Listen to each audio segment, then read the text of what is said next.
বন্ধুরা, সুপ্রভাত। আমি প্রতিমা আর আমার চ্যানেল প্রতিমাস ওয়ার্ল্ডে তোমাদের সবাইকে জানাই অনেক অনেক স্বাগত আর অনেক ভালোবাসা। আশা করছি তোমরা সবাই খুব ভালো আছো আর আমরাও খুব ভালো আছি।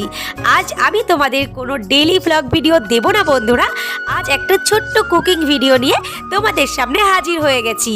স্কিপ না করে সম্পূর্ণ ভিডিওটা দেখার অনুরোধ রইল। আর যদি কোনো নতুন বন্ধু আজকে আমার এই ভিডিওটা প্রথম দেখে থাকো তাহলে একটা লাইক দিয়ে ভিডিওটা দেখতে বসে পড়ো। যদি ভালো লাগে তাহলে চ্যানেলটা সাবস্ক্রাইব করে অল বাটন ক্লিক করে পাশে থেকে যেও কিন্তু। তো আজ আমি কি রান্না করব সেটাই বলে দিই। আজ ওটসের একটা খুব সুন্দর রেসিপি বানিয়ে আমি তোমাদের দেখাবো। এটা যেমন খুব স্বাস্থ্যকর তেমনি ওজন কমাতেও খুবই সাহায্য করে। তো আমি ওটস বানাতে কি কি নিয়েছি সেটা তোমাদেরকে বলে দিই। প্রথমে আমি 2 কাপ মতো ওটস নিয়েছি, তার সঙ্গে একটা গাজর, এক টুকরো পেঁপে, একটু ফুলকপি, একটু ব্রোকলি, কিছু বিনস আর নিয়েছি পালং শাক আর অল্প একটু চিকেন, প্রায় 100 গ্রাম মতো। এটা তোমরা নাও দিতে পারো। তো এবারে আমি সমস্ত সবজিগুলোকে খুব সুন্দর ছোট ছোট করে কেটে নেব, তারপরে তোমাদেরকে আমি রেসিপিটা বানিয়ে দেখাবো। তো চলো আমার সঙ্গে থাকো আর দেখতে থাকো।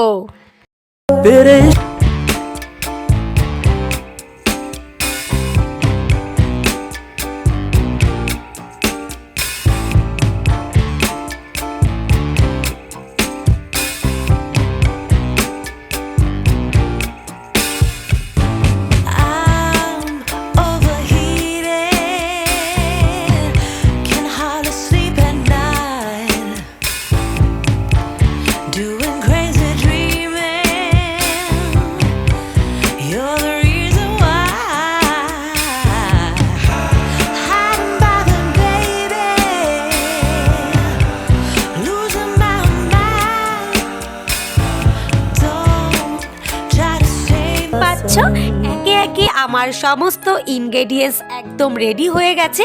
এবার ওটস রান্না শুরু করার পালা। তো চলো প্রথমে আমি ওভেনটা ধরিয়ে নিই, তার উপরে আমি একটা কড়াই বসিয়ে দেব। আর অবশ্যই রান্নাটা সাদা তেলে করবে বন্ধুরা, তাহলে টেস্টটা ভালো হবে। তো এতে আমি 2 চামচ মতো সাদা তেল দিয়ে দেব। আর কি কি নিয়েছি সেটা একবার বলে দিই।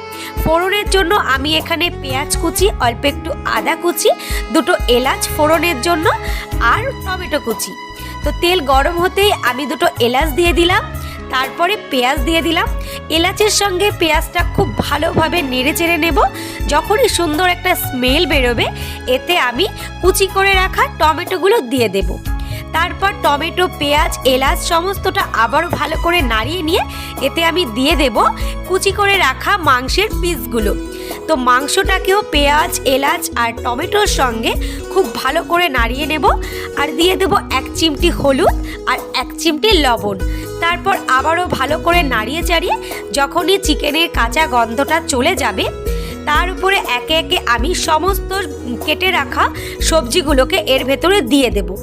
তোমরা দেখতেই পাচ্ছ চিকেন থেকে অনেকটা তেল বেরিয়ে গেছে। তো আমি এখানে কি কি সবজি নিয়েছি সেটা তো প্রথমেই বলে দিয়েছি। তো এবারে আমি ওই মশলাগুলোর সঙ্গে ভালো করে সবজিটাও ফ্রাই করে নেব।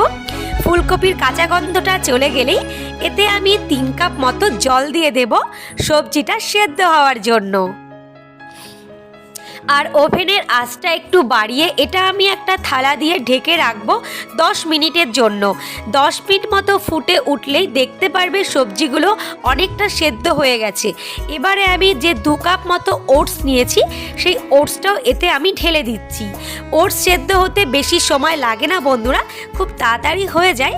তো এভাবে কিছুক্ষণ নাড়িয়ে চাড়িয়ে একটু ঘি দিয়ে নামিয়ে নিলেই ব্যাস। তোমরা বাটারও ইউজ করতে পারো, তবে আমি এখানে একটু ঘি ইউজ করেছি কারণ আমার বাটারটা ছিল না। তো যাই হোক, এবার আমার কিন্তু ওটসের খিচুড়ি একদম রেডি হয়ে গেছে। এই হচ্ছে তার ফাইনাল লুক। তো আমার এই ওটসের রেসিপিটা তোমাদের কেমন লাগলো সেটা অবশ্যই কমেন্ট করে জানাবে। আর যদি ভালো লাগে তাহলে একবার বাড়িতে ট্রাই করবে, বানিয়ে খাওয়ার পর আমাকে জানাবে যে তোমাদের কেমন লাগলো। তো এটা আমার বরের জন্য, কারণ ও এখন ওয়েট লস করার জন্য ভীষণই উঠে পড়ে লেগেছে, তাই সকাল সকাল ওর ব্রেকফাস্ট এটা। এখন 7 দিনে মোটামুটি 5 দিনই ও ওটসের খিচুড়ি খায়। তো আমি ভাবলাম যে আমার বন্ধুদের সঙ্গে এটা আমি শেয়ার করে দিই। তো চলো আজকের ভিডিওটা আমার এই পর্যন্তই। তো তোমাদের কেমন লাগলো সেটা কমেন্ট করে জানিও। তো ভালো লাগলে লাইক করো, বন্ধুদের সঙ্গে শেয়ার করো।